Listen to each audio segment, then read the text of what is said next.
Good evening and welcome to tonight's meeting. First of all, thank everyone for coming in the audience online, and hope everyone is enjoying this beautiful weather and the time, getting adjusted to that. So at this time, we're going to stand and salute to the American flag. Allegiance to the flag of the United States of America and to the republic for which it stands, one nation, indivisible, with liberty.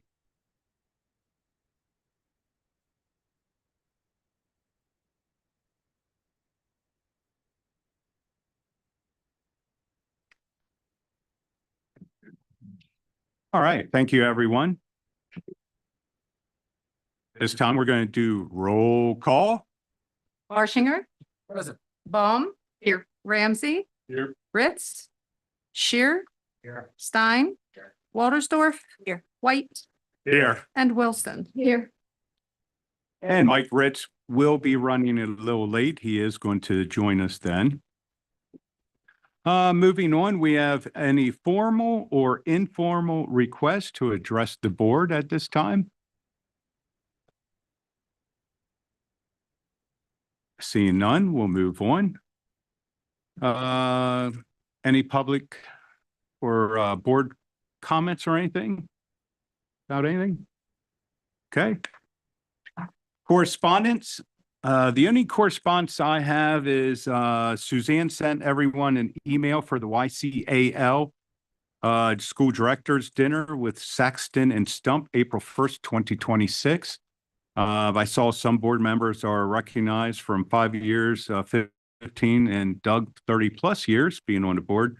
So that is a Wednesday. If you would like to go, please email Suzanne back. There are 3 options for food choices, and just let her know, and hope to see everyone there. That is all I have for correspondence. And now we're going to have district department reports, and those were communications and district technology, and everyone has information at their boards seats. Moving on, we have special committee report. Can I ask you questions about the departmental part reports? First question, is Steph here? In the back. One question. In there, under rigor, you had ensuring district communications are accurate, timely, aligned with board policies and district priorities. I was curious what the district priorities are, as to where, is there a place I can find those? Well, those are all within like our Learning Without Limits, looking at our comprehensive plan, some of those goals, just making sure some of those things are intertwined into whether it's a news story on the website, a social media post, either Facebook and Instagram, any information that might be going out to our families in our community. Yeah. So the comp plan, basically, and just making sure that with our mission and our vision, especially with Learning Without Limits, that all of that is our main goal, that we're putting that in all of our information that's going out publicly. Got it. I mean, this is the first time I saw the word like district priorities, and I was just curious what these were. All right, thank you. That's it. Anything else? Ma'am, thank you, Steph. And then a question for Chris, with the AI course. Well, first, I love the innovation teams. I saw that and I thought that was really cool. The AI courses, I see that those are like kind of being constructed and put together. Remind me, the plan is for those to be taught and not just a once and done situation? Correct. The initial lesson, which will be given yet this year, will be something that every teacher offers every student, delivers to every student. But then in subsequent years, we want to build on both the frequency and the breadth of those topics. So we haven't settled on a specific number, but next year will be several, and the following year we want to have several more, et cetera, to build that in throughout the year. And then how do we determine, because I did see that these are not being taught by our tech team. The tech team is kind of training teachers, and then the teachers are going to be teaching the courses. How do we determine that those teachers have the knowledge base and the understanding to then teach those? How are we assessing their knowledge? Because I'm sure most of these teachers didn't learn about this in school. Yeah, we haven't talked about assessing it per se, but I would say that it's going to be of a general nature that based on our previous professional development that we offered teachers, that they have a base understanding that they will be able to deliver this initial lesson. I don't see that happening in future years. And then the last question is, are we going to offer these same instructional courses to our SG Flex students? Because they don't have like an official teacher, but they live online. I was curious how we are going to get the information to them. Yeah, that's not a question we've asked. Okay. So happy to take that back and get an answer for you on that. All right, thanks, Joe. Sure. All right. Well, thank you, Chris. Eric, asking the questions. Moving on, we have special committee reports. And everyone has the minutes at their director's seat. So what we're going to do is start with Jess. If you can just do a quick summary of Budget and Finance Committee meeting we had February 26th. Yes, thank you, sir. So we met on February 26th. The meeting lasted about an hour and a half. We're looking at current projections for 26-27 school year. Had some questions that Mr. Zapp and Ms. Lepo will get back to us, and we're going to have some more conversations at our next committee meeting. Looked at the department and site-based budgets, and we also continue to talk about field trip costs as well. And then one of the other items there was just considerations for the 26-27 budget with printing and copying and how much we're averaging and our contract with Dacio. So we have no action items for the board today, but we do have a few items taken away for the next meeting. All right. Well, thank you so much. Any questions to Jess? Real quick, Jess, and I don't know if this is the right time for budget and finance, but I am still, I think most of the board is still really looking for a return on investment from Marathon to determine what are we getting for the health center, right? So I know there are people beyond the board that would like to hear about that as well, just to make sure we're investing wisely, right? Yeah, I think that's good. And we've had a few discussions on that and, the positive impacts and what it looks like for our staff as well. So Yeah. I'll add it so we can get some more data for you. Okay. Thanks.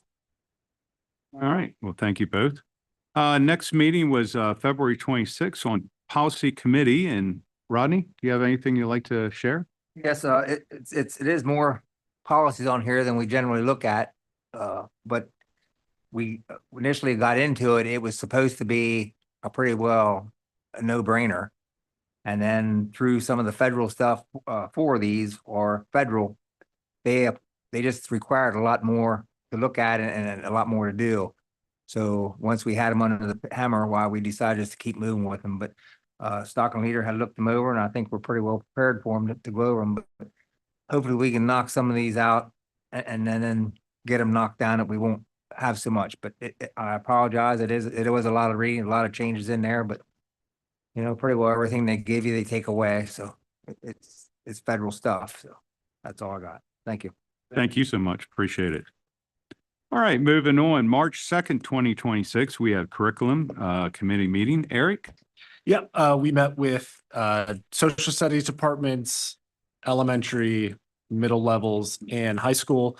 It was interesting, exciting to see them really working as a departmental, creating a scope and sequence, really trying to connect and making sure that all bases are covered.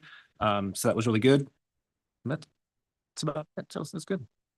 All right. Thank you. March 2nd, 2026, we had Buildings and Ground Committee. Ben?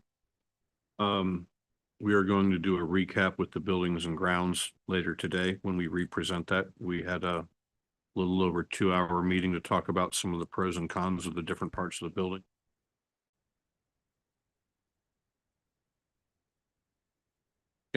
All right. Well, thank you, Ben. Appreciate it. All right. Personnel, Nicole. Right, personnel board actions requested. Letter A, resignations, acceptance of the following resignations. Michael Shu, Spring Grove Area School District Boys High School Basketball Assistant Coach. And Allison Osborne, Spring Grove Area School District Girls High School Basketball Head Coach. Letter B, appointment, approval of the following appointments provisionally hired pending receipt of updated clearances and completed of Act 168 disclosure forms. Deborah Eichelberger for New Salem Elementary PT part-time nutrition support.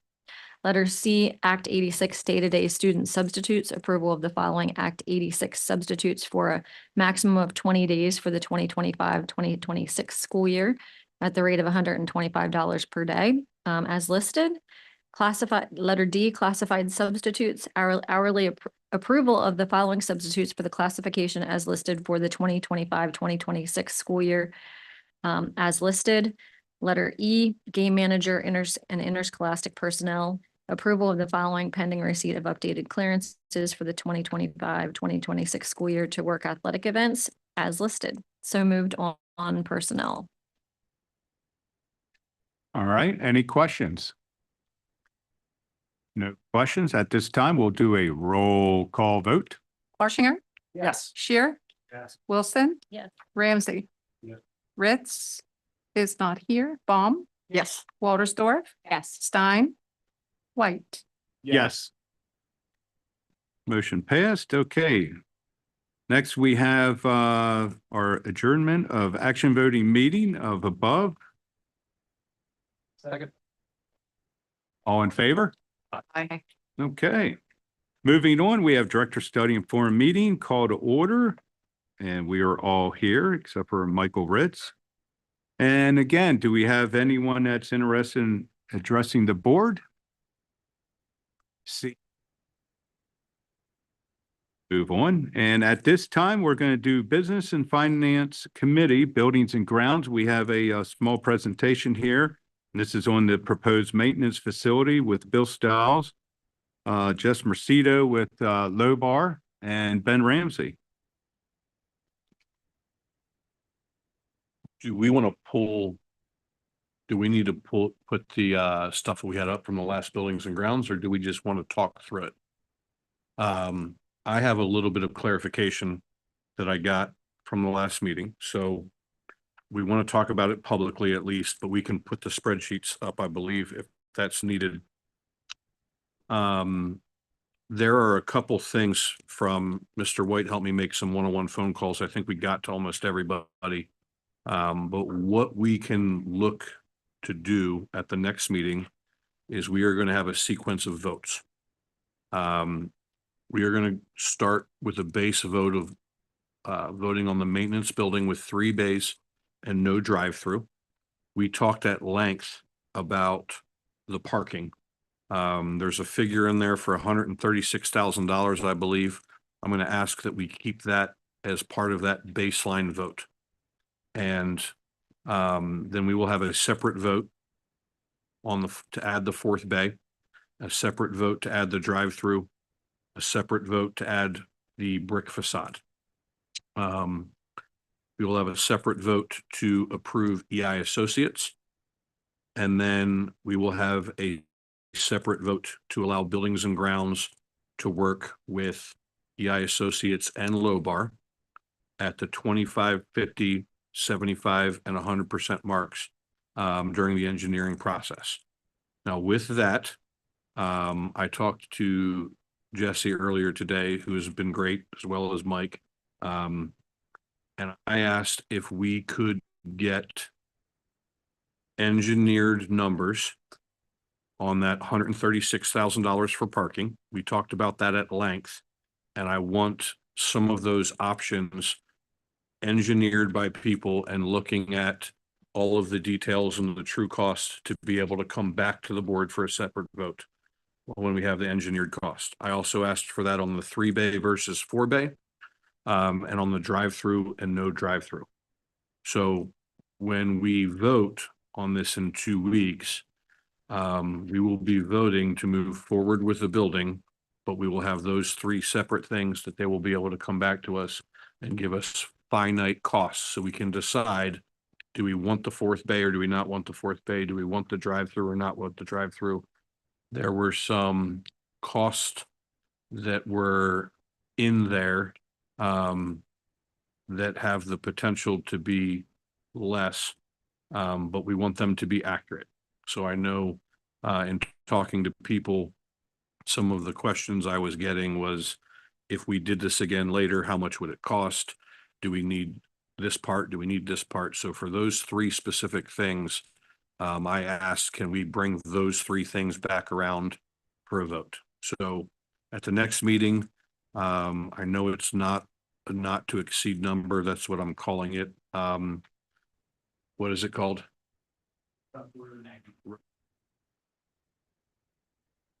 As long as there isn't something that is unforeseen, if we strike gold under the building, it's going to change what happens type deal.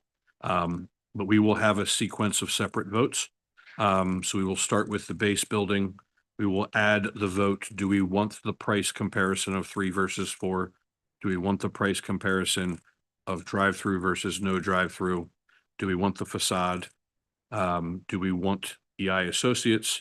And are we okay with buildings and grounds working with them to work on value engineering the building and working through that process?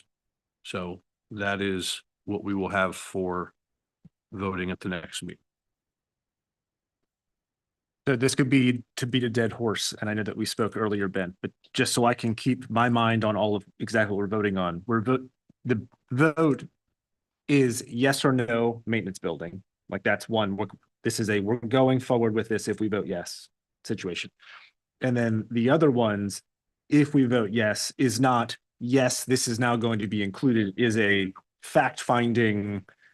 I mean, it's beyond fact finding. It's, you're actually getting the engineered cost to determine whether we want to move forward or not. So if I would vote yes on a bay door, the pass-through bay door, I'm not saying I definitely want that. It's just, you're going to get more information, then we'll determine later. We're going to have them engineer it with and without a drive-through. So we're saying yes on those two things of 3 bays versus 4 bays, drive-through versus no drive-through.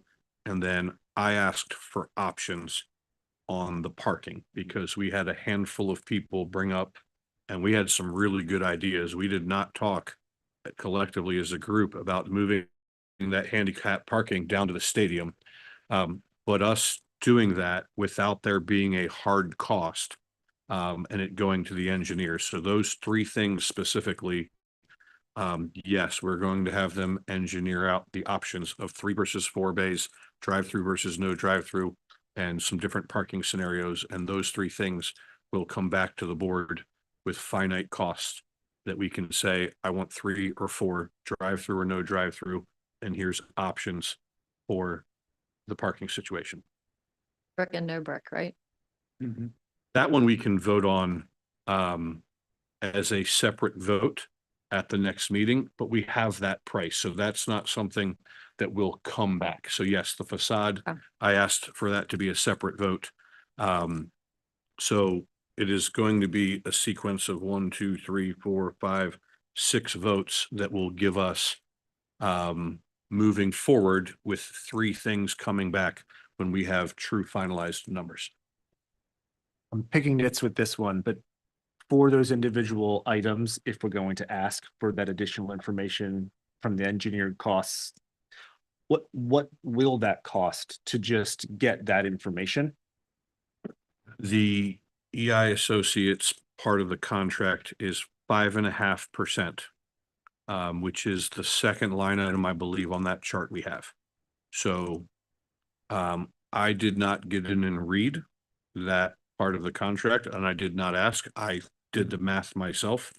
We may spend a couple $1,000. It's not a lot. I think the math that I did when I figured it out was $2,600 to have true hard numbers, unless the contract says that it will, if side the 3 bay is the 5.5% based off of what we agreed to, or are we paying them for their engineering? I knew that question was there and I did the math, but I didn't get into the contract enough to know that part. So I will make sure we have that answer. They've been great for us. They've gone through a lot of meetings. If we should pay them for their time, in my opinion, but for the points of contention that I felt if we had hard and true numbers, it would make it clear as to whether or not people wanted to do or not. I do have something, just for clarification. The 3 and 4 bays or non-heated bays, that will be attached to a 100-foot building, just so the public understands. We're not just building a 3-bay building, correct? Correct. And I guess I'm a little confused, and I thought the 5.5% was for whatever we decided was the final numbers for, the hard numbers for the building itself. That's 5.5% is for the estimated number? So I said I will get this answer because I didn't get into the Yeah. contract.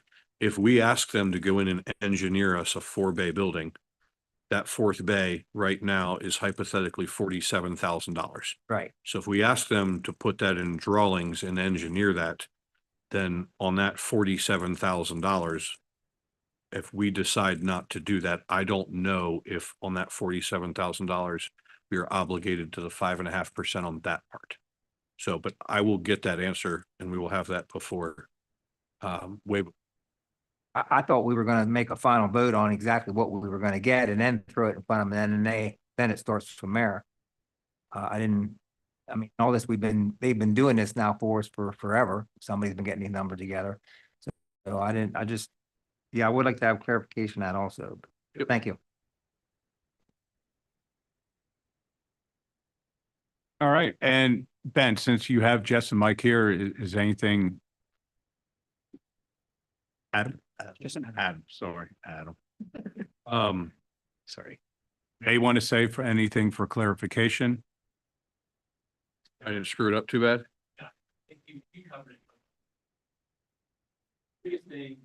Jesse, could you, sorry, thank you. People at home are not going to hear you. Yeah, the biggest thing moving forward is going to be getting that vote for the engineering. And to Rod's point, what you were talking about would basically be alternates to the base bid. So the first vote would be that the 3-bay, so we're going with the 3-bay as the base bid. And then what Adam would do would he essentially engineer those alternates. And then as we go through the process of the 25, 50, 75, during those times, we'll be doing value engineering, determining and making those finalized decision as to what you're going to include in that building. So it's important to know that any vote, and I talked to Ben a little bit about it, just with what the decisions you're making on these votes aren't necessarily, concrete, because we still got to engineer everything and then finalize the details. So those might change, and that's why it's called a rough order of magnitude. With the information we have, with your basic conceptual, we have an idea of what the cost is going to be. And so once we start engineering it, and we'll be coordinating with EI the entire time to essentially make sure that our number stays within that rough order magnitude number. And so typically there's a rough order of magnitude it will sometimes just be a range where it's, this number to this number, not to exceed like we're not going over this number. But I mean, we've spent a lot of time on this. I mean, I would say if we only met a couple times, rough order of magnitude would probably be, I'd lean more towards that way. But since all of us know this building at this point, I think it would be safe to say not to proceed, or not to exceed. But I mean, the engineering though, that's the biggest thing, just getting that voted, getting that moving forward. And then we'll continually have these meetings throughout that percentage of a completion and meet to go over, these items, and then really get into, like paint colors, like those finishes and things like that. So, but I think those couple alternates are like the main. And I mean, Ben asks a good question as far as the numbers that EI presented you are based off, our original conceptual that we drew. So if that footprint shrinks, how does that affect the overall engineering costs? So, I mean, that's a good question. And I'm sure Adam can chime on that, but I'd imagine, if we're shrinking the building, if we're losing a bay, but if we're still creating an alternate to have that bay, then it kind of washes itself out. I'd imagine. I mean, if that's correct. So if I'm repeating back what you just said, if we vote yes, that we want the option 3 and 4, then we are paying for the engineering for that fourth option, even if we don't do it, which is fine. I'm not trying to make that sound like a derogatory question. I just want the clarity behind it. Sure, sure. Yeah, and you are correct how you mentioned it. So the way the proposal is written is that the 5.5% is based upon obviously what we call essentially base bid, which is the project, but any alternates. So the fourth bay, if if we draw that up, the 5.5% would then apply to that specific item as well. So Since we're paying for alternates in a design, or we might be paying for alternate design, does that mean that we will take those alternates and go out for bids and ask for alternate bids? So then we can decide at time of contract if we want that, because that's when we will have the true cost. So when we talked about this, and there's been so many meetings, I apologize.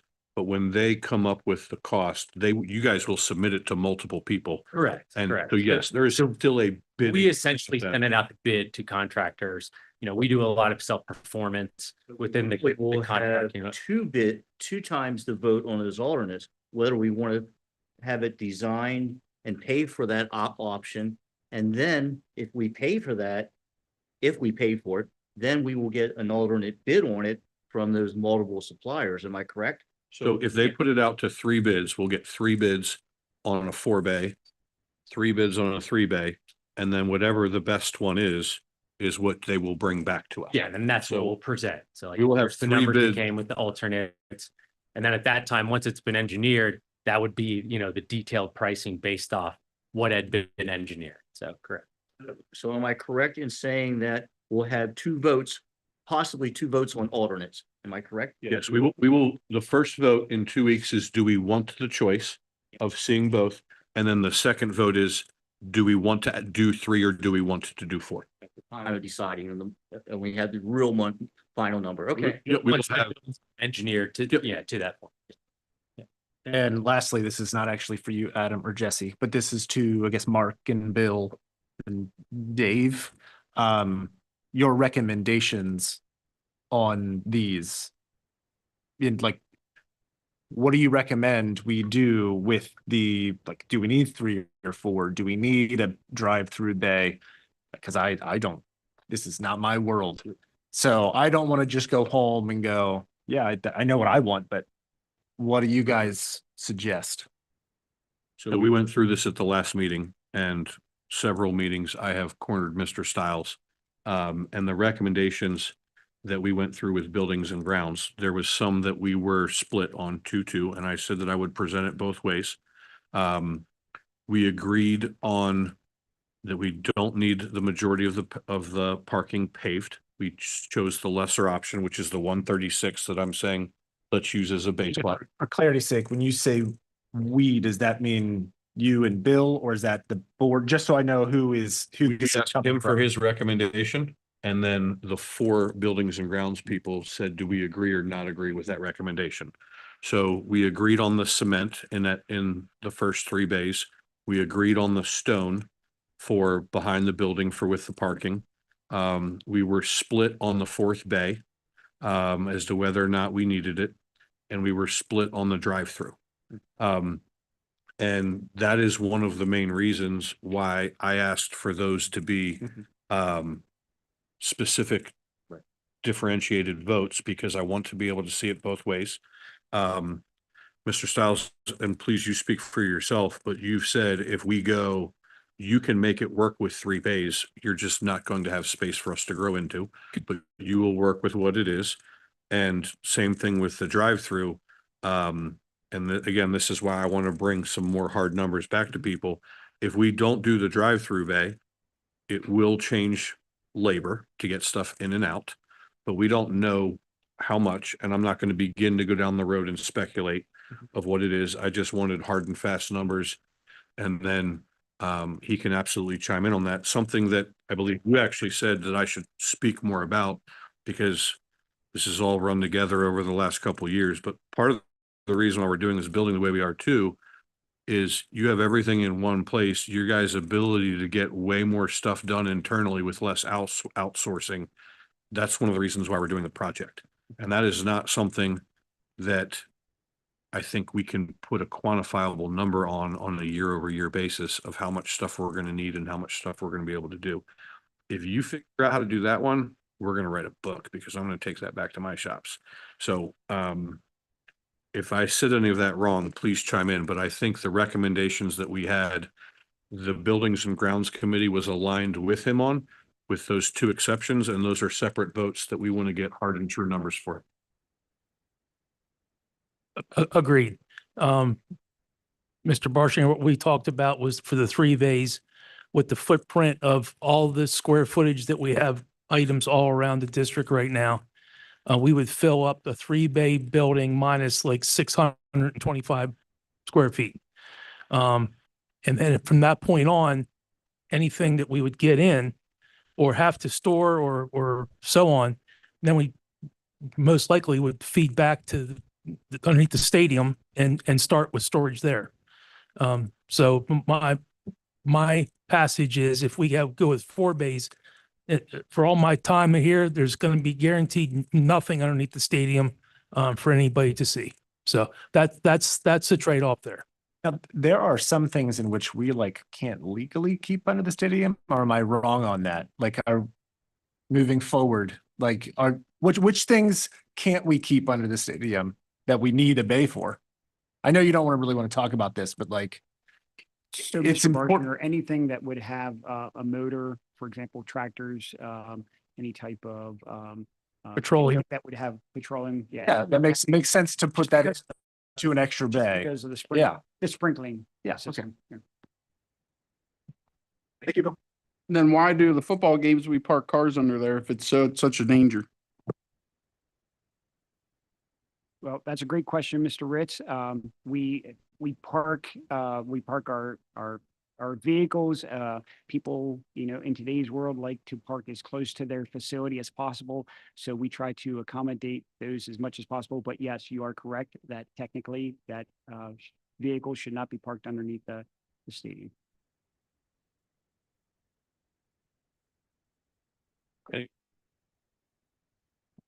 I just have one question, not necessarily about specifically the maintenance building, but obviously we can't do anything until we have the land swap completed. So we're not gonna, how quickly can we have that completed in order to then be under the gun to get the maintenance building approved? So we are at the final step to be able to do the land, not swap, but Acquisition. Subdivision? yeah. Yep. Land acquisition. Yep. After next or 2 weeks, Tuesday's meeting, and we move forward with the maintenance facility, then we'll be meeting with the property owners as well as giving Shaw the approval to move forward with everything. So the land has been surveyed, stakes have been put in, and we're just at the final step, ready to give the approval. If I may, Nicole's question, are we going to be voting on the 23rd before the land acquisition is confirmed? Correct.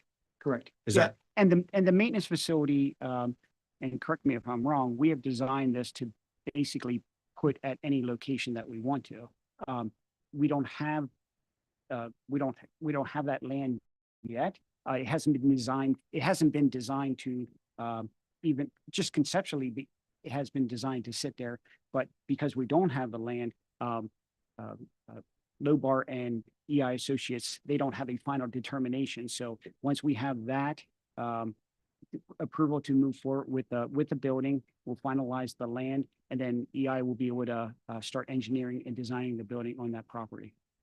So you're saying we're not buying the land until 5 people say yes to a maintenance building?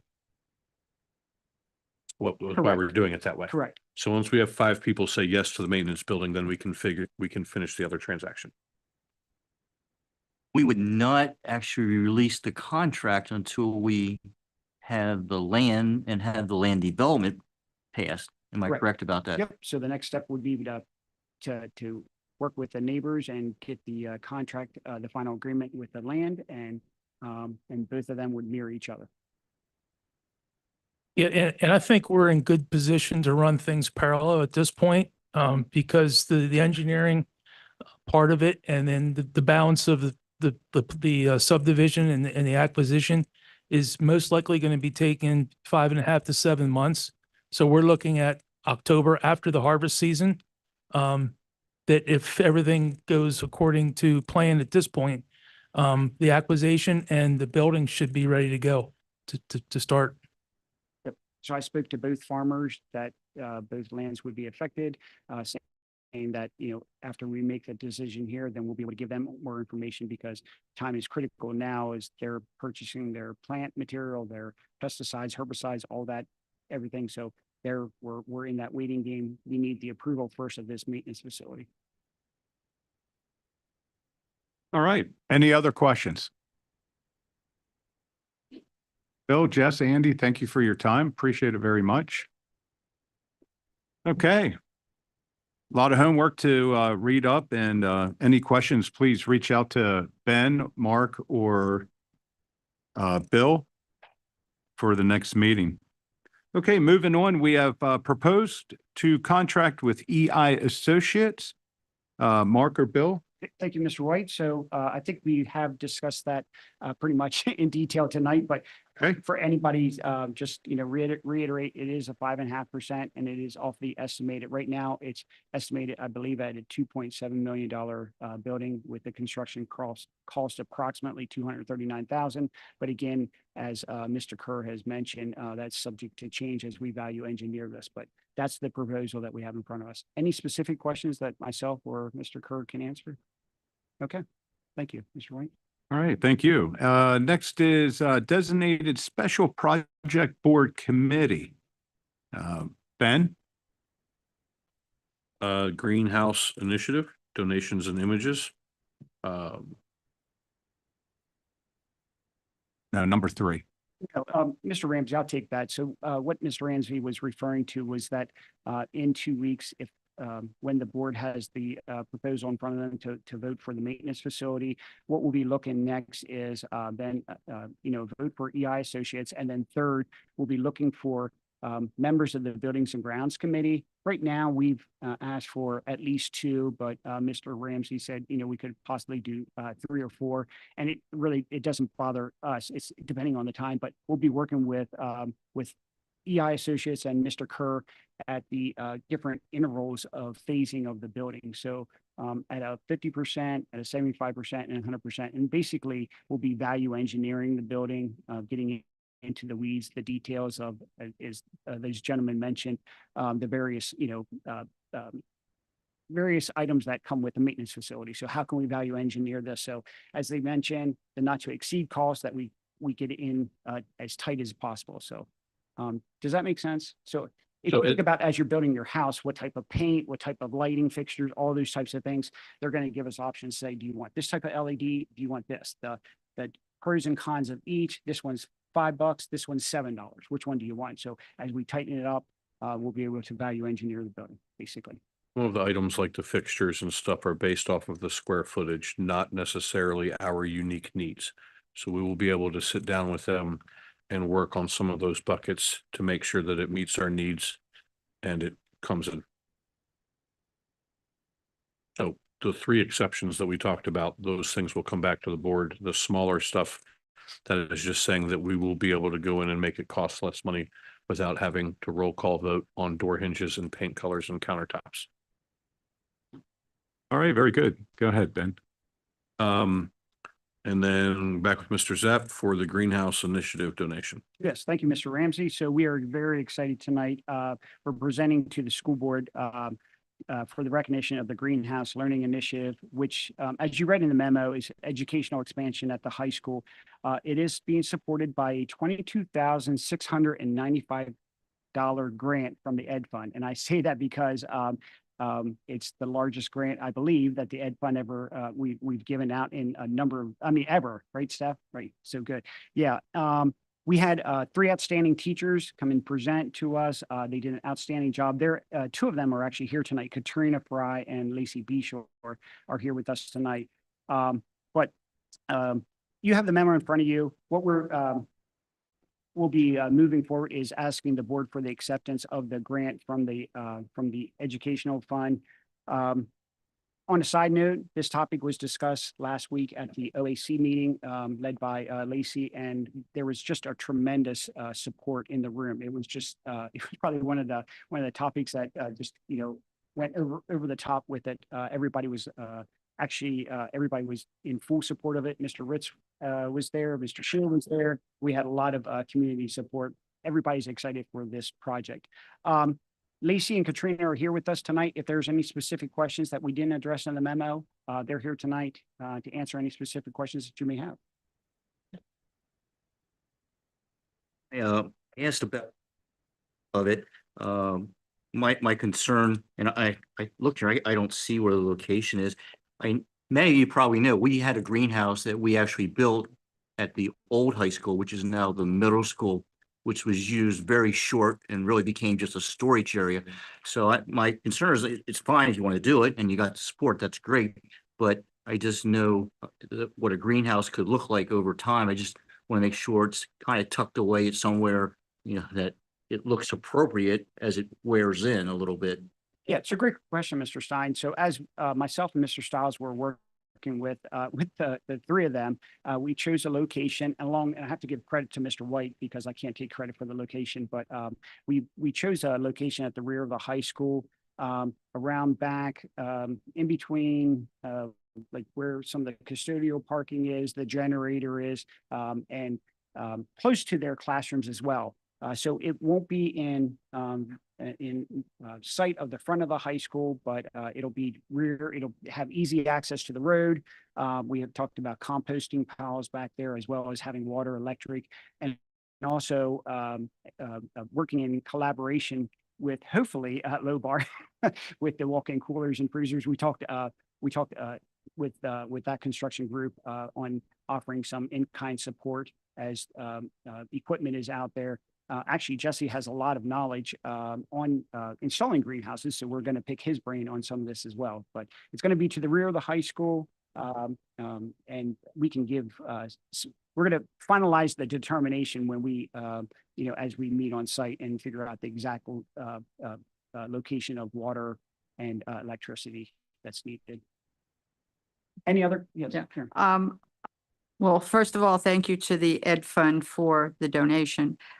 Is the $22,700, is that the total cost with no cost at all to the district? So that is not the actual cost, the 100% cost. That is the cost for the greenhouse. But I know that the group has various grants out there.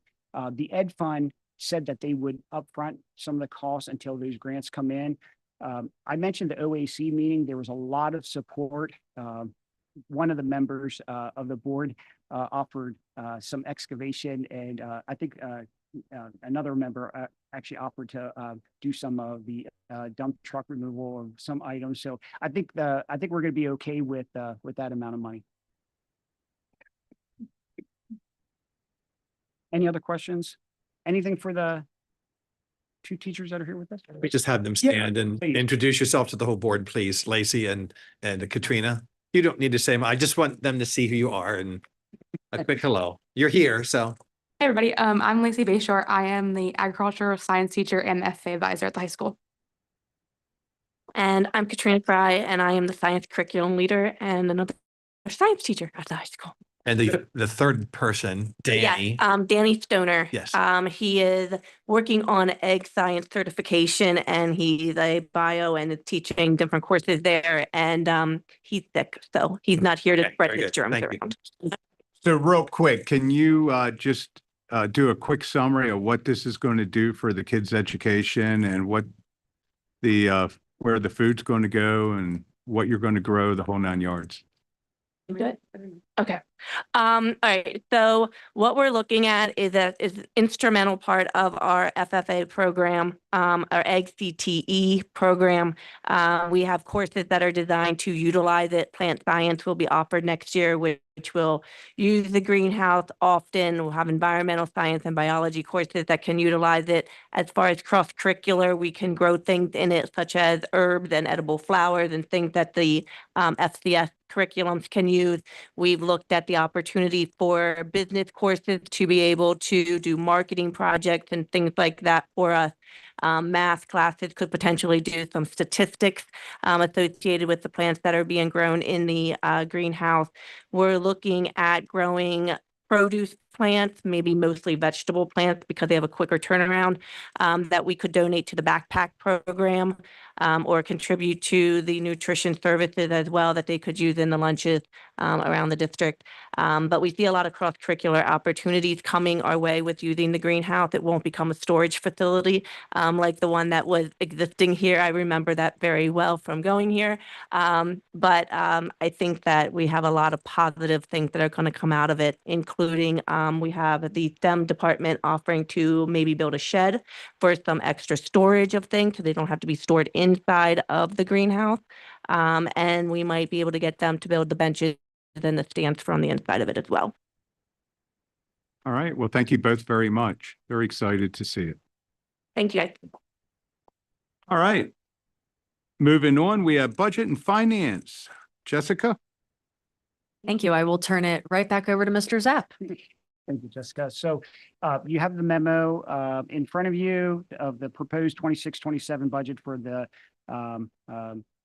for moving forward. Sorry, I lost my train of thought here. So since our last Budget and Finance Committee meeting, we've updated those revenues and expenditures. We're currently sitting at $89.1 million in revenues, $90.6 million in expenditures, resulting in approximately $1.5 million of a deficit there. And I do want to mention that this is still, we're still looking at maintaining a 0% tax increase at this point. So I know I mentioned this a few times. I feel very comfortable in the financial shape that we're currently sitting at. This is the lowest deficit budget that we've presented in, I look back at least 10 to 15 years. So we're in a very strong spot here. But since our last presentation there, we've updated the revenues. We've updated the basic ed funding as well as special ed funding and the Ready to Learn grant. We've also included the sale, the one-time sale of the administration building. So I do want to emphasize that will be a one-time sale, for next year. The other items here are on the expenditure side. So we continue to look at those site-based, those department budgets, and refining those. Currently, the administration, we are recommending that all of our open positions that we currently have open, anybody that is retiring or leaving, that we fill all those current opening positions. So at this point, administration, we are not recommending to reduce any staffing, no cuts of staff. Over the next couple of weeks, we'll be continue to look at those site-based budgets, working with those administrators, working with Mrs. Waterdorf here on a Budget and Finance Committee meeting in about 3 weeks. And then next steps for us is that we will put together a proposed final budget that'll be presented in April. By law, we have to have that out 30 days prior to the May voting meeting. So that'll be a proposed final in April, and then we'll look at the final budget in May. At this point, are there any specific questions to the 26-27 budget that I can answer? Just a quick question. So I see there's an additional autistic support classroom, 1 teacher and 3 aides. Are they classified, and probably Michelle could answer, classified as a true teacher staff? Or is that a whole separate entity that would be classified as?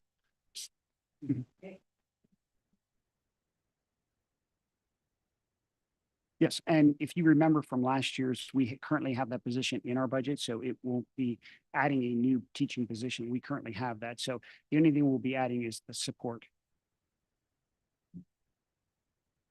Any other questions? Okay, I'll continue, Jess. Okay, so you have the memo for the York Adams Academy 26-27 budget. If you can see there, a proposed budget of $849,828. This represents a 1.4% increase from the previous year. On how it affects Spring Grove is $200,000 $200 increase per membership seat cost. And their budget includes a shortfall of $35,900 or $596. That's being covered from their existing fund balance. Any questions on YAA that I can answer on their budget? Okay, I'll continue to move forward. The 26-27 York County School Technology budget, as you are aware, it did not pass from the member vote. So York County School Technology Administration revised the budget. And the 4 items that they reduced were the adjustment to the bus fleets, the reduction to academic and technical budgets, and the staff development budget, and the elimination of an open position in contracting services. So all these budget reductions lowered their member district tuition from 6.78. If you remember, that's where it was currently at, and the board voted no. It's now at a 4.59% increase. So if there's any questions I can answer on that new revised York County School Technology budget. I do have, can you, again, this, what, not again, Mark, Dave, I know that you attend that, or even Mike, can you help me understand why that number is still so high? From my understanding is because they don't own their own district. This is how they make their money. They don't have revenue increases, but for us, we're projecting a 1.1% revenue increase due to how new houses and assessment readjustments and all of that. 4.6 is a lot higher than 1.1. And so I'm just curious, like, what are your recommendations on this? Because if we were to treat our district equitably to what we're going to vote on for Vote Tech, that would be the equivalent of a 3.5% tax increase on our people. If we were to try to, that 4.6 minus the 1.1, it's a 3.5% increase. I don't think anyone here has the appetite for that. So but if it feels, and we're also sending fewer students there. So I guess I'm going to toss to you, like, help convince me if you dare choose, like, help convince me that this is important and good for me to vote for. Isn't that it's an acquisition of a new building, correct? That's a separate thing. This is not included. That's separate. Mr. Ramsey, no. So I'm just being honest, Mr. Bushner, I'm not quite sure if I understood or heard a question, but other than convincing you that this is an important decision for the school district. I'm not in all of these meetings. I kind of looked through what they had, the things that they cut felt, good cuts, but I'm not in all of those meetings. Yeah.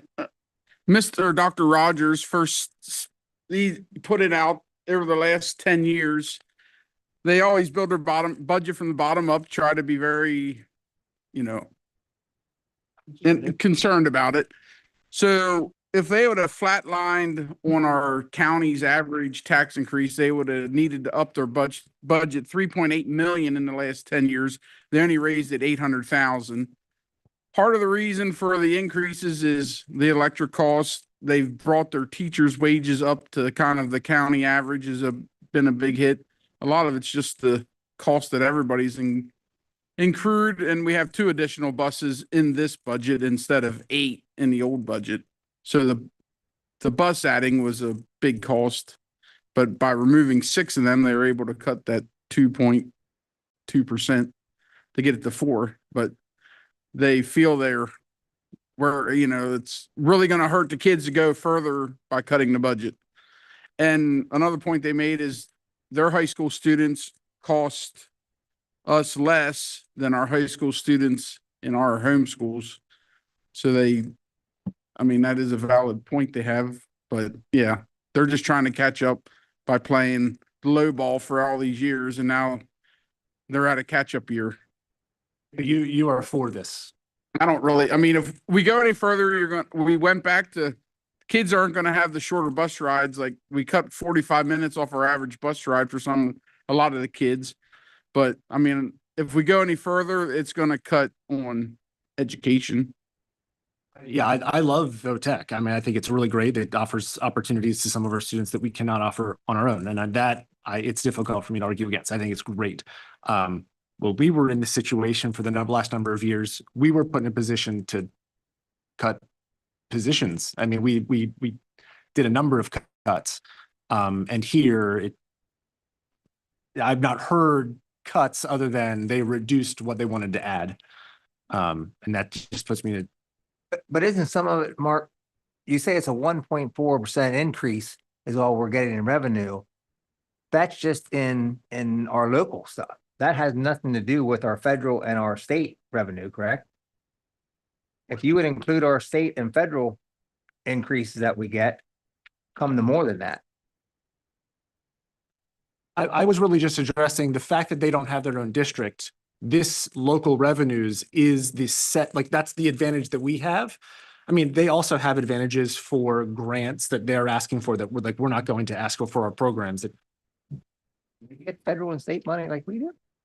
The York Tech? Yeah. No, there already funds come from us. Yeah. Yeah. I'm hearing too many, like. Yeah. I'm trying to, where are you getting the 1.4% revenue? I didn't get 1.4. 1.1 is from the numbers you and Jen gave to us when it comes to the increased revenues. Okay. On our revenue, correct. Correct. Okay. Sorry. But our revenue is what? Just our. So our revenue is It's total. federal, state. Oh, okay. Everything, right? And it doesn't include a tax increase this year in that revenue number. Right, okay. Sorry, I thought I heard 1.4.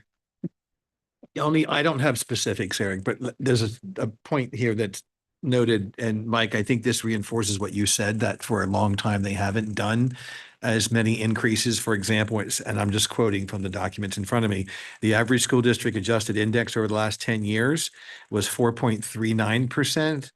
And the York Tech's average tuition increase over the last 10 years is 2.8%. I'm reading that. I don't know the details of that, and I defer to Mike. Maybe you know more about that. Was that sort of what you were referring to when you said that they weren't raising the budgets over Right. the years that some were? I'm just reading from that statement that they put out. Is that what you meant?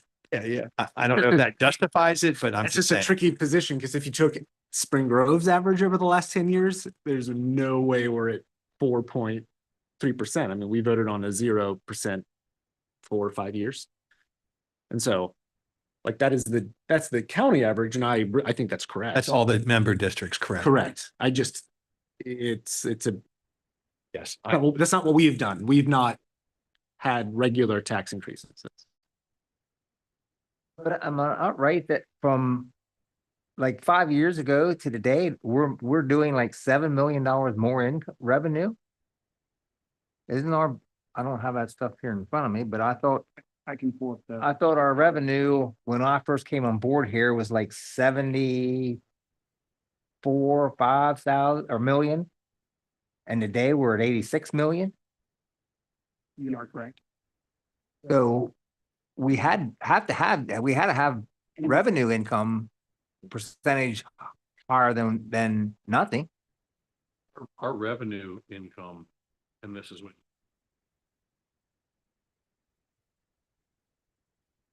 Schools. Right. So they didn't charge us at the same rate that we got our increases.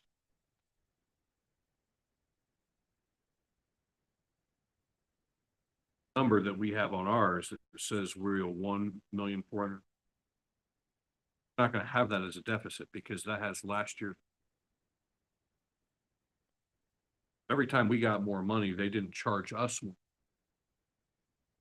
Compounded into a problem where They would have been better doing a 1 to 2 each year. Or just have a little bit of an increase from each of the school districts, stay ahead. Do you know what the increase was last year or historically that we've done? No, but I can get. Okay, if you could get that, that'd be helpful just to understand even the last 2 or 3 years of what we've voted on, and then going forward. All right, any other questions for budget and finance? I think we have one more. Yes, we do. I'm sorry, I missed that.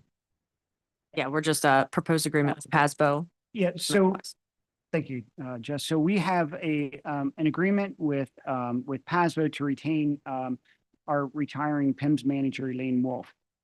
If you remember, when we were, looking at, film, we knew that it was going to be difficult to get, and, we knew that, because of the time constraints of when Elaine would be, leaving, as well as the new, person would be starting, there would be very limited overlap in training.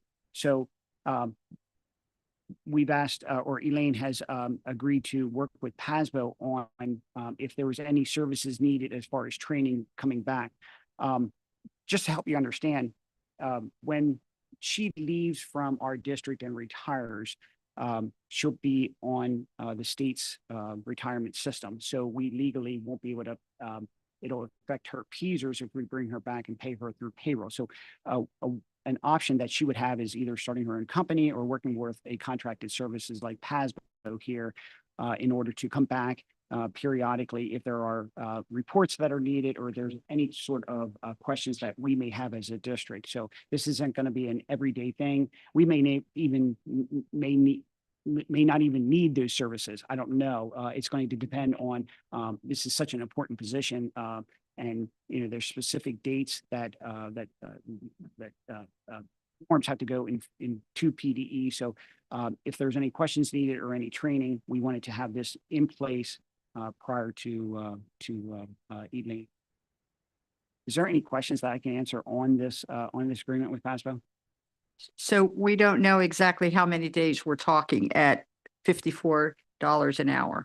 Correct. Yeah, I don't know if, I don't want to put Chris on the spot. I know he oversees the position. You know, are we, you know, to me, it's going to be very limited on when she's going to be needed to come back. So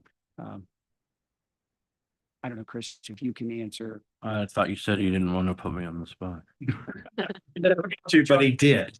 Okay, all right. Thanks For the for record, clarifying. Want to. So PIMS is such a cyclical process with the collection. So no, I mean, the short answer is no, I don't know. But because we have somebody with experience filling her role, I don't anticipate it being much more than periodically during the ebbs and flows. So periodically during collections throughout that first year, maybe several hours, but I don't see this being several days. I see it in hourly chunks, not daily chunks, if you will. That helps. For clarity, this is, yeah, this might be, well, when I saw this, I was originally thinking from a teacher's perspective, and I know that when a teacher is replaced, there is no overlap. And this, Elaine and this other person has already been working for a couple of weeks now, I think. Last week. Okay, so Sorry. last week, and then for the remainder of this month. So I'm happy to hear that it's just a couple of hours for her to come in just at certain time periods. Because I really pushed back because we don't do that for teachers. It's if there's someone out for maternity leave, you've got maybe one day of overlap, and then that person is pushed into the fire. So yeah. Any other questions on that? Okay, thank you. All right, moving on. Transportation. Doug? Okay, thank you, Mr. Stein. So a few months ago, the board requested us to start the process of the request for proposal, otherwise known as an RFP, as we're talking about the transportation timeline. So what I did was I worked backwards from the contract ending date of that June 30th, 2020. Yeah, June 30th, 2028. So a new proposal would start July 1st, 2028. You have that timeline working backwards. And that timeline begins with us moving forward here in the next couple of months. As you can see, they're working on proposals to put out a request for proposal for future transportation contracted services. Is there any questions I can answer as far as the timeline or the memo? My only question is whatever happened to Christ purchasing the land, and is that a dead issue? They're not moving forward. So the land that's right beside what I would call the storage facilities. They're looking at selling that. They were in contract talks with Rite Aid to purchase that as another potential property. Okay, thank you. Any other questions? Very well. Moving on to curriculum. Eric? I'm going to hand this over to Steve. He's got a lot. Yep. Thank you very much. The first thing on the list is a memo about targeted school improvement. You can see in the memo, we've been notified by PDE that our high school has been designated as TSI, which stands for Targeted School Improvement. You may remember Paradise was designated a couple years ago. It requires us to do a special plan and jump through some hoops to get that taken care of. This particular designation came from a group of students, an at-risk student group, our students with disabilities subgroup for their lower achievement and growth, as well as graduation rate and attendance. So it hit that subgroup with lots of things. So those will be the things we have to focus on in the plan. We just met with, we will partner with the LIU to make sure we get the paperwork done. We met with them last week. And found out that the plan is due September 1st.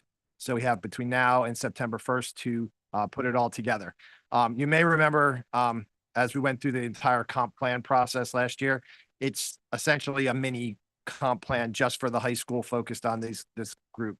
So we're going to have to get a group of people together. We'll ask anybody, board members who want to take part in that, get all this, participants together and start working on that and get it in place to hopefully get it approved by September. Then we'll start the year with the plan. The interesting part is all of the data that got us on the list is lagging data. Some is 2 years, some are 3-year lag. So we could have already improved enough to remove ourselves from the list, but we will do what we need to do to make sure that we get, everything done. And then, we'll bring it back to you when it's finished. You'll have a chance to look at it and we'll get it approved by the state. Can you summarize as to like how we got into the, because we were good for a very long time. How did we get into this position? Yeah, this TSI is an early warning system. So they're taking our data and they're really drilling down for every group. And they specifically, when they did that for the students with disabilities group, looked at our achievement and our growth dipped below a threshold that made them then say, okay, we're going to look at the attendance and graduation rate, and all those things lined up right. And we ended up on the list. So in years past, if all those things didn't line up correctly, then you're okay and you move on and everything's fine. So that's it. It all stems from lower achievement and growth with the subgroup. The students who are in that subgroup at the high school. And again, I'm going to say probably 2 or 3 years ago by the time they catch up with the data. Let me rephrase my question. Did we create change in the high school in some way within our special education department that created this issue, or not that I'm not off the top of my head. No, we'll get into it when we look at putting a plan together. And if anything pops up and, surfaces, we'll address it. No, we didn't change anything structurally. If anything, the changes we're making now with block schedule and intervention periods and all that will all only help to support the things we're trying to improve before we knew that we had to focus on it. So I think we were a little bit ahead of the game there, but we'll figure it out as we go. Any other questions on that one? I apologize. I have somebody that.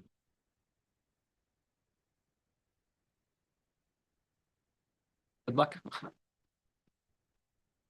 The next thing on the list is a memo regarding summer school for this coming summer. You may remember last time we talked about it. We had a memo and some questions. I followed that up with a more intense memo that dealt with all the pros and cons, laid out 4 different options for you. The administration is recommending option 3. But I can answer any questions, and you can't, really what we're looking for is which option we can move forward with for next meeting so that we can vote on something so that we can figure out what we're doing for this summer. The options range from everything from canceling all summer school activities, which would be option 2, just doing them at the high school and the middle school, which is option 1. Option 3 would be just doing summer school this time at the high school, which is what we are recommending. And then option 4. I didn't see a difference between option 1 and option 4, but maybe I was missing something. Yeah. It's slightly different at some point. I forget which one it was. Along with the options that don't cancel all summer school, we're looking to up the participation, the fee. We charged $125, I believe. We're looking at a $200 fee. If we want, or something else, if you want to go with that. So I can answer questions or you can discuss it, but really we're looking at what we wanted, what the consensus is to move forward. Well, first of all, thank you for giving us options, and the way you have it presented makes a lot of sense. Have we ever thought about charging more, and then if they pass it, they get part of it back? I think we need some incentives, because I'm not sure that the students that we've seen in the past years have finished the course or have completed all the work. I hear what you're saying. Most do historically, and I went usually every at the end of every summer, I present that to you. A majority of the students end up earning the credit. So, but I have heard of other districts that do that. You pay, $300 and you get $100 back or something like that if you pass. So that the board could decide to do something like that as well. Yes, I've heard of other districts or places doing that. Correct. I have a few questions. One is what the middle school. The recommendation is to eliminate middle school. Do we know how many, on average, 8th graders end up not having credits to then move to the high school? Like how many people is this going to impact at the middle school level? It's completely random and different every year. Typically it's more 7th graders and 8th graders that tend to struggle. They tend to figure it out in 8th grade, but there's anywhere from a handful to, 10 or so 8th graders that could be in this situation on any given year. Now, do those students have outside of the district opportunities to get credits so that they then can move to the high school, or are they? No, they would, the way it would work is we would go back to the way we used to do it before COVID, when we never had our own summer school options. So rewinding, before COVID, we did not offer middle school credit recovery of any kind. We just never did. So what we would do is at the end of every school year, we would identify students, 2 groups of students, a group of students who needed to do some summer school somewhere. To your point, we didn't offer it. There are other districts that do, or they were going to be retained. Then we would also identify another group of students who it's not required, but recommended. And we would offer the information to parents to, if they could benefit from doing some extra work over the summer.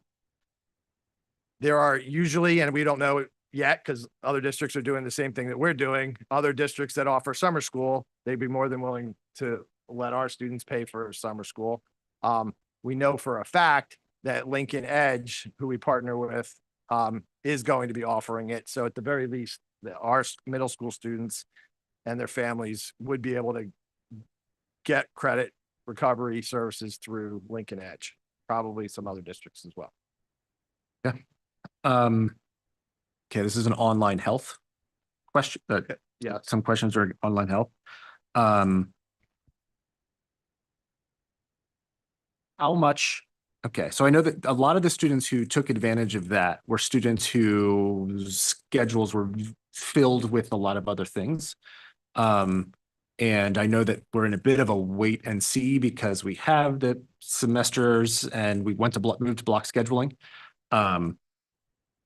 Do we know how many students it's going to impact if by not offering online health? Because that was the, I guess, best bang for your buck of the three things that we were doing before. We got most of that money back. We got more money back. More of it. It was like 1/3 as opposed to basically nothing. So for that one, I guess if it's going to allow more students to take additional classes that are the higher level classes. The high school is confident that it's not needed at all anymore. So as the reason we needed it before, that problem has been solved with block scheduling. So the short answer is no, it won't impact student schedules anymore because of the way we have the schedule set up. So That's a wait and see. yeah, I mean, obviously we'll have to see, but Mr. Earhart was confident that we don't need to offer it anymore.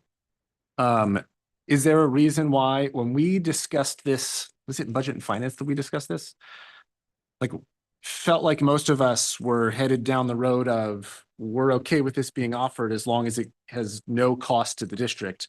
And we bumped it from 125 to 200, but there's still a significant cost to the district for students who chose to not apply themselves during the school year. The comment that I've heard multiple times is that we should charge them 100% of the cost. And the problem with that is there's no way to know what the 100% of the cost is until you do know it's not 200. Correct. No, and that was a reasonable number that we discussed as admin. You can decide to raise it. The problem is we don't know how many students are going to need to take the course. So you divide by how many kids are taking it to determine how much the 100% of the cost was. So that's not really a model that I think we can offer. People wouldn't even know what they're agreeing to until we don't know how many kids. We don't know how many kids are going to need social studies. It could be 5 high school students who need to take social studies. It could be 10, it could be 20. We don't know until then.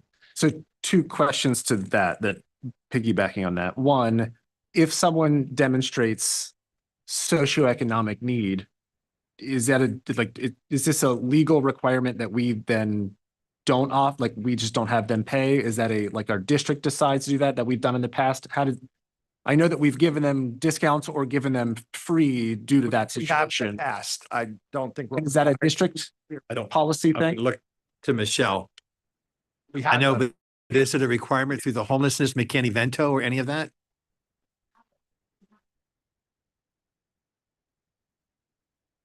But is it required for the district to pay? I think if they're McKinney-Vento, we would have to cover that. And that's a question. That's not, majority of these students are not McKinney-Vento. So, but if they fell below, if they're on free and reduced, we have not charged them previously. That's a decision I believe that you can decide to change. Right. So that's something of mental math there. If we're moving forward with this and a percentage of those, we're going to have to eat that cost if we would do this. And then the second question is, if we were, this is hypothetical, but if we said we're going to charge a default $750 per credit that these kids need, and we end up having 30 kids that need to take 10 English 10, and then we'd actually make a profit at that, just because we didn't know how many kids, and ended up being a glut of this one particular class. How does that work with, again, legalities? Is that something we can, because we could absorb that. Do we ever anyone intended this to be a profit making? No, I don't want it to be profit making. I don't think you need to refund money back to children. That's not. Yeah. So because I'm just thinking I would, again, I strongly think that this shouldn't really come as a cost to the district, because we offered all of these students an opportunity to pass this course once. And so I'm just trying to, I don't know what that reasonable number is. I don't want to make any money off of students, but I also don't want to pick a number where we absolutely know this is never going to pay for it. That feels like it's also short-sighted for us to do. Yeah, I agree. And I think that in the chart, it kind of shows you what we think it will, what would cost last year, or the estimate numbers you see there. You see what it cost last year, and you can see what the savings Reduction. Yeah, we're trying to, it's our best guess. Again, you don't know how many kids are going to need it. Do we know what our best guess number would be per credit to cover our costs? Again, I know that we don't know the actual number, but we do know that 200 is not enough. Yeah, it's all about the number of kids. So I don't know how to even guess. And it varies so much from year to year. And subject to subject, we have changed. So during COVID, we let students take up to 4 credits, and we stopped that, and we've been going, they can only take 2, in the summer. So my last question would be for all of you. For this area, it's my last question. Why did you recommend 200, knowing that it wasn't going to make up the difference, but why was that number picked? So we increased it from last year, basically. And I feel like there's that was the number. Like, I'll take your other number, 750. I can tell you, we won't make a profit because we won't have very many kids who can afford to do it. So we might actually lose money on that, because we could have a teacher who we need to have available for, however many hours, because they have 2 kids. We could lose money on that. We're trying to pick a number that is reasonable. I believe it was similar to what Lincoln Edge was charging-ish in the ballpark. So we looked at what they were going to charge. And is that where they would, if we didn't offer If it? we don't offer it at all, Lincoln Edge has already notified us and said they will take our kids this summer. Now, as I said before, there may be some other districts that they could choose to go to, and I don't know what those costs would be, but I feel confident. They already told us they will take us. 200 for 200 on credit. Yeah, ballpark. I'm not ish. I forget what it was, but that's where we kind of came up with that. Right. And I guess I feel like if Lincoln Edge or some other school districts are doing these types of programs, maybe it does benefit us to not do it, so that we can bring more students to those other districts. So, to bring down the cost, because they have larger amounts of people taking classes, right? So yeah, I don't Lincoln, they could make money on it. I have no idea, but to your point, option 2 in the chart cancels it all. We don't offer it at all. Right. You could. And have we ever not offered credit recovery at all in the district? Not that I recall in the last 20 years. The high school has always had some version of it that we didn't used to charge them. Even before COVID, we didn't charge our students anything. Before COVID, before COVID, high school always every year offered credit recovery, and it was free to our students.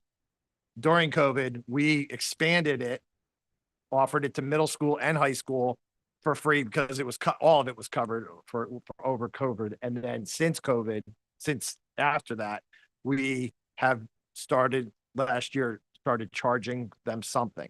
It put a little bit of skin in the game. And now we're here talking about it. All right, I'm a liar. I'm asking another question. Is there a reason why you would not recommend, aside from historical precedents, like we've always done this, aside from that, is there a reason you don't recommend 2 and you recommend 4 or 3? 3 is what you guys recommended. Why keep it as opposed to just eliminating it? Option 3 versus option 2. Is that what you're asking? Yeah. Okay. Then historically, I was offering it. What is the benefit for us to keep it? In discussion with the high school admin and the middle school, when I spoke to the middle school admin, they felt very comfortable in reverting back to pre-COVID times and figuring it out. High school was confident that the block scheduling would help and we could take care of it, but it is still the first year. So a compromise would be to offer it at the high school one more year and revisit this at this time next year and see what it looks like. So it was a compromise. We think block scheduling is going to be a positive thing and reduce the need some, but we'll see. And so it was a compromise. Is that something we can if we approve option 3, is that something we can put in there as it's not a permanent standing? It's a, It's to you every year. One Like time. we bring it to you every spring to, get ready for the summer. So yeah, we have the same conversation next year. Yeah, and I kind of like the idea of let's outsource it this year, give it a whirl, create the savings this year and see how it goes. See how our families feel about it. And then if necessary, we could bring it back Online. next year, right? So see how it goes outsourcing both the middle school and the high school. The question, I hear you. The little question over here is Lincoln Edge is it's completely online. Ours is specifically it's both. person. It's a hybrid. Now we do both. We have them come in 2 days a week and the 2 days a week they're at home. So it's a hybrid. We have our teachers here available, but it's a hybrid. So if we have the option for them to go to Lincoln Edge and we just cancel, but it says here graduation risk is high, why do you think that is? There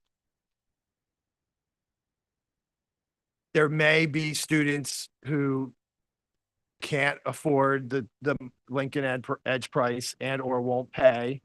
So they won't, it'd be off the table for them. And there may be some students who don't do well with that delivery system of completely online without the face-to-face teaching that we include in ours. We don't know. We haven't done it. So. But if we're charging them and we're only not charging them if they can't, if there's other extenuating circumstances, it'd be the same consideration. I do not think that there's an option to not pay at Lincoln Edge. And we do that. We've done that historically here, but that I don't think we're required to. So, because we know our students and we know that there's some, and I guarantee you there are students who don't have the means to take. So they would, that's where that comes from. Okay. All right, well, take it under consideration. Oh, go ahead, Doug. I'm sorry. I'm struggling with both of the gym classes or the physical education and the remediation. I think the remediation, I'll talk about that first. I think many of the students that get into that situation are students that are at risk.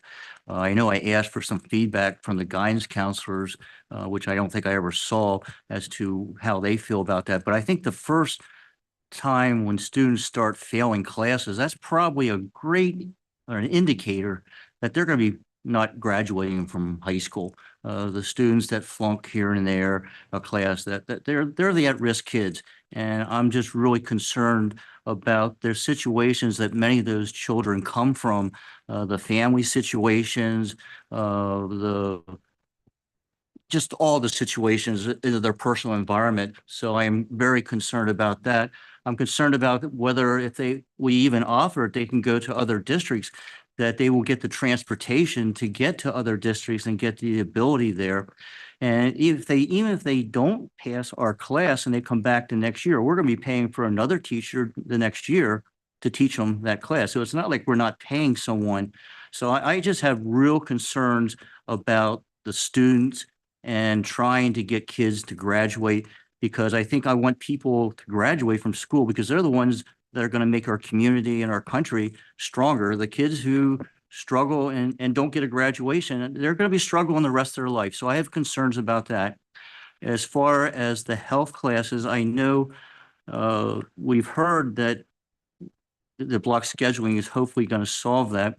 I know my grandchildren some of the grandchildren have used that, and it's enabled them to take a lot of classes because they're very involved in music, and that really sucks up the time. So it's been very helpful for them. And I will tell you that my one granddaughter who's in 9th grade is still trying to figure out her schedule for next year, and they really can't get it figured out yet. I know they're working on it, so it's not a final answer.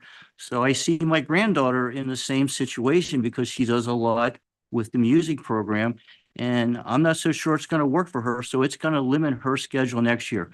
So I have concerns for our students on both items.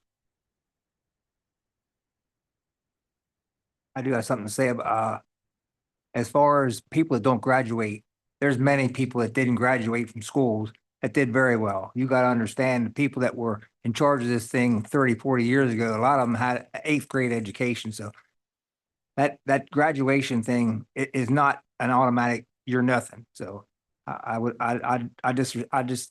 don't appreciate that comment. Thank you.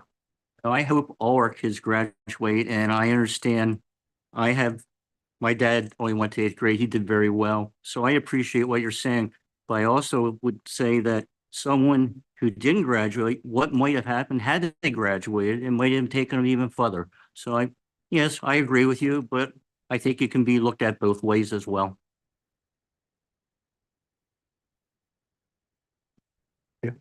No, I'm asking you, what do you want on the? Yeah, agenda for the right now, we're looking for what we need to put on the agenda some for next week, which way we're gonna vote to, this isn't something we can keep talking about for months and months, because if we're gonna have summer school, we have to know, and if we don't, we have to be able to tell the students what they're gonna be doing too. So it's kind of.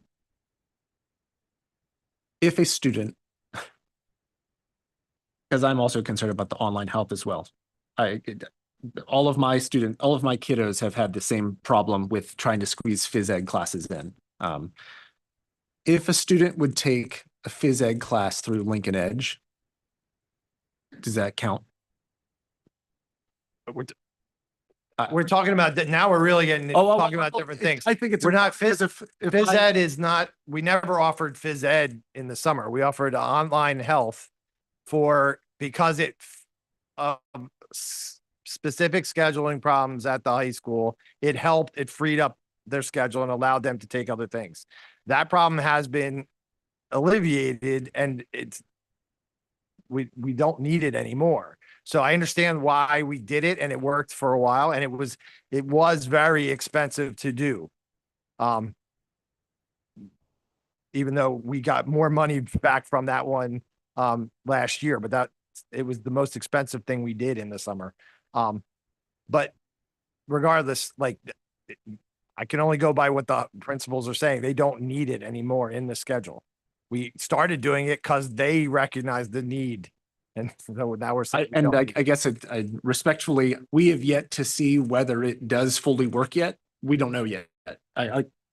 My children are in the same spot with scheduling, and it's tricky. My question was just that if they would take health through Lincoln Edge on the summer, would that count in the high school? I don't know that we've allowed that before. That would be we'd have to discuss. Yeah, I think we would have to talk about, are we allowing students, it's credit. The difference in the discussion is credit recovery versus credit acquisition. And would we allow students to acquire credits somewhere else and then essentially transfer them in to count towards a graduation requirement? That's a different discussion. We've never done that to my knowledge. So yeah, that's a whole nother can. All right. So what I would say, any further questions, just reach out to Steve there. Is there any recommendations of what options? Our recommendation is option 3, but I'm not. Right. That's your recommendation. I need to know whether that's okay to vote on that, or whether you want to put a different option on there for a vote. That's in essence what Doug's asking, I think. Yes. So what I'm looking for is from the board of what option they're recommending, not Steve's recommended. I'll have to vote on 2.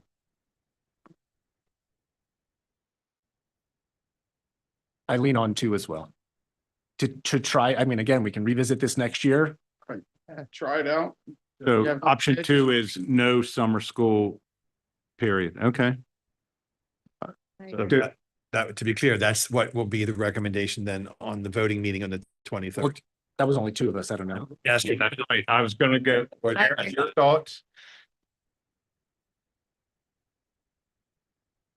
I don't know. I just think that here it is in March and we haven't given the kids a warning yet. And the parents that were discontinuing it. As there could be some students who are counting on it. And, we're here for the students. So I kind of like the administration's recommendation, because we're still looking at having it, helping the students, but at a reduced cost and a reduced, not as many classes and things. So I would go with 3. Can I ask a question off of Karen? What she said? I'm curious how many, because we have one full semester done, completed.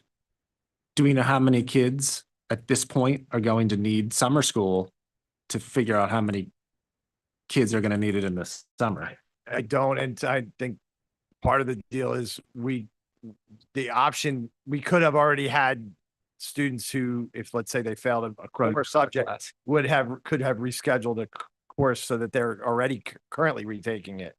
So that's the beauty of block schedule, is that you don't have to wait till the next year or the summer or the next year to make up a course. If it's not an elective or a core, like if it's a core course, you could already be redoing it. So. Rodney? I think number 2 is fine for me. Yes. I'd be in favor of option 2. I also think, I mean, to Steve's point, there's maybe a broader discussion here. We're considering, credit recovery if somebody failed, but, Mr. Barshinger brought up a great point. What about our kids that are doing really well, that we're not giving advantages to? So I think that's a broader discussion, but right now I want to vote on option 2. Okay. Agreed. Option 2. 2. Doug? All right. Well, very good. So. Thank you. Yep. Thank you all. Appreciate it. Steve. I'll keep going. Continue. Yep. Yeah, the next thing on here is a memo for an overnight conference request for federal programs. This is a annual conference we're required to go to. We send our people every year. Any questions there? It's just one person going, One. not. I think it's just 2 years. I believe it's 2. Oh. I think it just said Julie. Maybe it's just 1. Maybe she was trying to determine if it was her or someone else. Does Julie give a federal program? Like, did she do a presentation? I can't remember if she's come and given a presentation on federal programs. I don't think she has recently. No, well, You haven't lived until you've experienced that. yeah, I mean, I don't mean to be smart out. Like it can be very long. It can be very brief. But I it certainly is very It brief, is just certainly like something that the receiving. board would probably benefit from knowing what federal programs even means. we do have an audit. We're about to go through an audit. We could ask her to come and report after the audit, and A brief That's a good overview would be great. number 4 is a dual enrollment agreement with Elizabethtown. We currently do not have one with Elizabethtown, just giving our students another option to earn credit. Questions there? All right, and then we have some major trips. We have the 3 that are listed there. PMEA All-State Festival, the DECA International Career Development Conference, the senior class trip, and then the additional one, which is a rocket trip that's at your desk. I can answer any questions you might have about them. The senior class trip, I did have some questions with. I like the new form, but how theirs was filled out was confusing to me. Confusing to me as well. Okay, so one is it shows transportation, and then it said 0 for meals, and then it said total number. That was much higher than the price for transportation. I am assuming that is the cost for the trip and the meals and everything, but it didn't really explain what that was for. That's question 1. Some of it, I mean, it's for everything all in, I believe, but it's a complete estimate because they have no idea how many students are going to attend. Historically, it's between a third and. So there's some 20%. per person that includes the activities plus the meals and all that stuff. And that number will go down, that all-in number will go down drastically until they know how many kids they're actually going to go. Yeah. So Eric, if you look, that's why it says actual cost to be determined based on the results of fundraising. I'm aware. Well- It's the way that it is filled out is like It's a very bit of a hot mess. And I did talk to Jen, and historically, they do fundraise and they've never not had enough to fundraise. So, and to that point, we may want to change the wording that we have on our form, because how it's written is the Jen and Mark marked, these funds are available and have been verified by the business office, only to be followed by they only have $5,000 in their budget. So, but they're telling me it costs around $22,000. So I'm like, I don't know if it's a wording thing that we need to fix on what Mark and Jen, but that feels like it's like a blatant, obviously not true. But I think where we're getting that is, hey, the difference is going to be made up by above there where it says the students may be charged, and that's fine. It's the wording is. You're 100% right. And as soon as I got it, I ran up to Jen's office, and the three things were: one, the 22 is not really the number because that's every kid going and that never happens. Two is it says they currently have that much in their balance, but they are continually fundraising. And she said historically, they always get to where they need to get to. And three, they'll adjust the price to the student based on what they need. So I had the same conversation. Can we avoid not making a lie on future forms, or Dave, do you disagree? Yeah, I'm just saying the box that says these funds are available and have been verified by the business office is simply not true. They're not there. So that, I'm not sure how that, I don't know, Mark, if you know how that got checked, because the funds aren't there. We only have $5,000. Now we expect them to be there, and the 22,000 will be covered. So as Steve mentioned, having a conversation of knowing that historically, anything that any difference was then going to be charged to the student. So technically, we felt comfortable checking that box, saying that, and to Mr. Barsham's point, I think that we need to just clean up the wording. Yeah. Okay. Maybe the funds will be available. The funds will be available by either A, B, or C, correct? Or that the students will make up the difference, that there'll think be a that's student cost More involved. check boxes there. We spoke today and said, yes, we need to clean up that form. Thank you. Okay, any other questions? All right, moving on. Management Committee, Rodney? Yes, talked about earlier about the policies, four of the big policies all have to do with federal funding. It's grant money and money we get from the federal government, and it's things they're requiring us to do and follow to be eligible for them programs. So a lot of them, we don't have a lot of choice in them. I don't like some of the wording in them. I'll be upfront with you, especially with the title I things. It puts a lot of, I think it puts a lot of extra work on our administrators and our teachers and things, what they got to conform to. And it's not only just for the students, it goes back into the parents. They gotta support the parents and all that. So it gives them a lot of work, but again, it's something we don't have a choice in.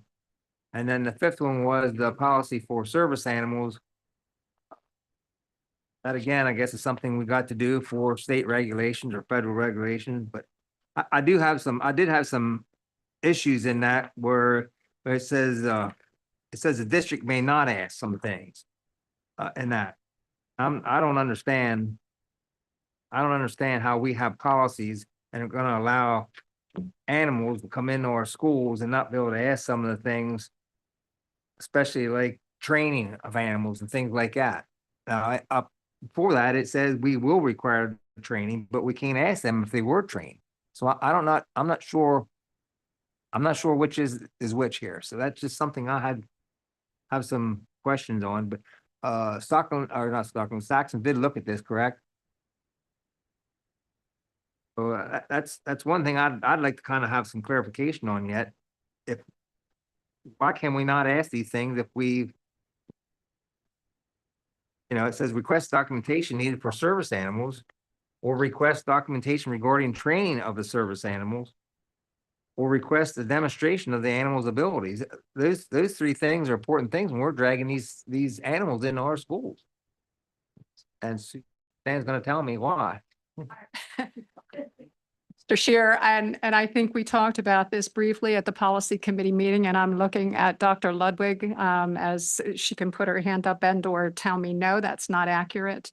The service animal would not be considered a service animal eligible to provide the services to the child unless they had been through the hoops of the training. Is that correct, Dr. Ludwig? So when they bring this information into the school to present for a 504 plan or as part of an IEP and the recommended services needed as described in the definitions, which has been thoroughly updated and vetted, they have to qualify. That's what meets that qualification piece to be considered a service animal. So it's a little bit different. Service animal versus facility dog versus therapy. So it versus emotional support pet, which we discussed at great length. Yes.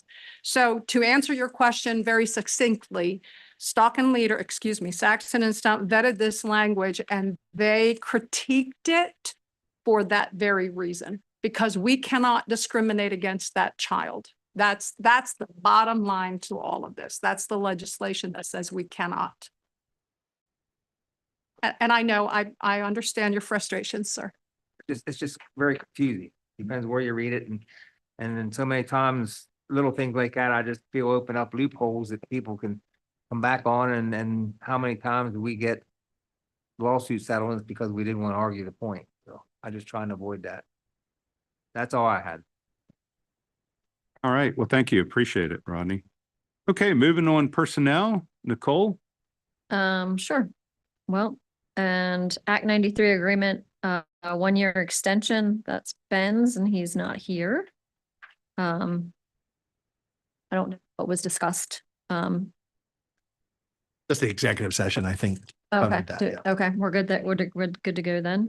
Number Well, 2. it's a 1-year extension, Nicole, as you said. Yes, 1-year extension, yep. And then number 2 is proposed position descriptions for budget and finance, Jess. Yes, so as are in your packets for Chief Financial and Operations Officer and Director of Finance, just open it for questions if anybody had any. And we should be good. And then finally, a confidential memorandum, proposed personnel actions for March 23rd, if there are any.